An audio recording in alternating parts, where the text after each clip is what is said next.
Caddo Mills is a one-horse town on Route 66. It's got one gas station, one grocery store, 6 churches, and one white Muslim, David. Islam emphasizes a lot of the same ideals that this country was actually founded on. Ideals of individual rights for all people, equality under the law. I would say that being Muslim has helped me to better appreciate the values on which the country was founded, and I think to a certain extent the country has forgotten. At this point I couldn't actually even conceive of not being Muslim. I think it's kind of like the idea of thinking about, you know, not breathing.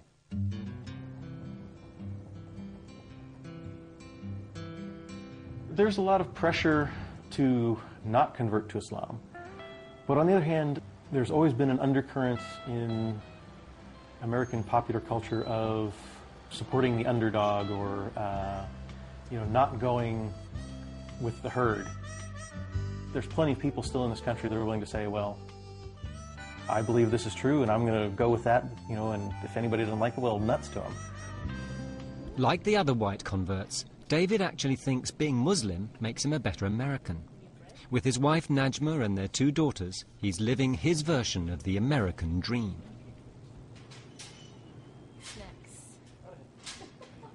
Life without pickles is just... But is it tough being the only Muslim family in town? Do people look at us? Yeah, they do. It's so common now that I really hardly even notice it. We actually get stared at by on all sides. When we're in the larger non-Muslim society, people stare at my wife or my daughter because they're wearing the hijab, and then they realize they're with that, hey, they're with that blonde white American guy. Well, what's up with that? So they, you know, instead of staring at them, they start staring at me, and then they start staring at all of us. And it kind of goes the other way in the Muslim community. You know, here's this blonde white guy, and, you know, well, who's he? He's with her.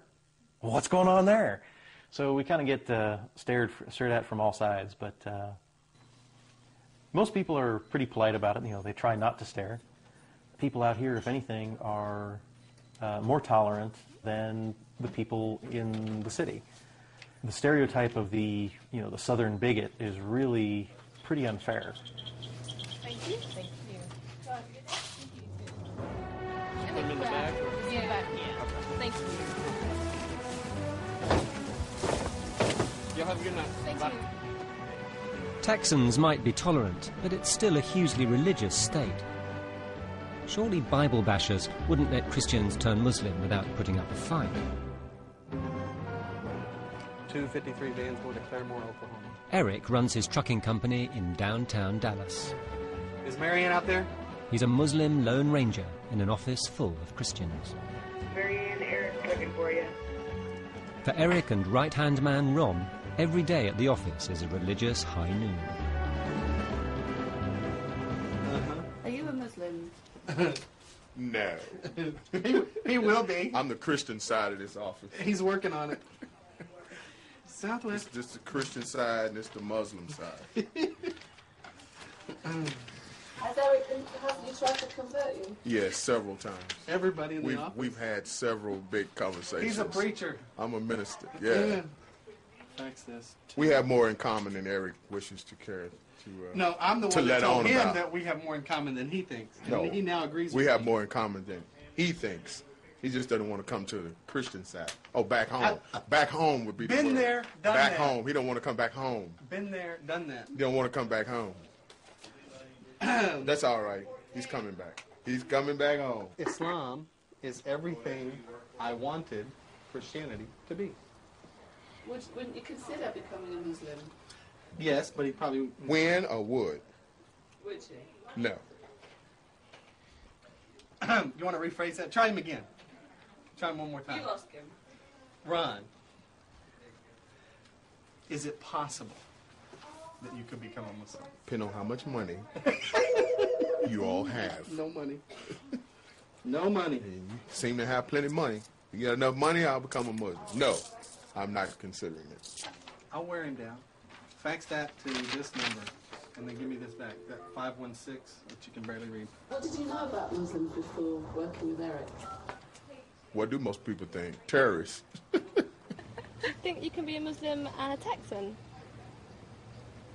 Well, I don't know because I don't know what their belief is, you know. Do they believe in God? Is that, do you know?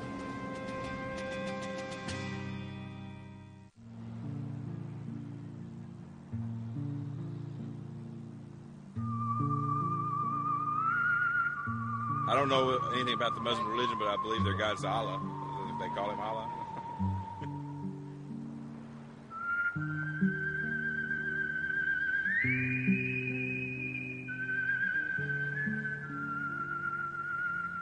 Since 9/11, mosques say they've seen more Americans convert to Islam than ever before. 9/11 was a tragedy. 9/11 should never have happened. Whoever did 9/11 should be sent to hell with the worst of punishments.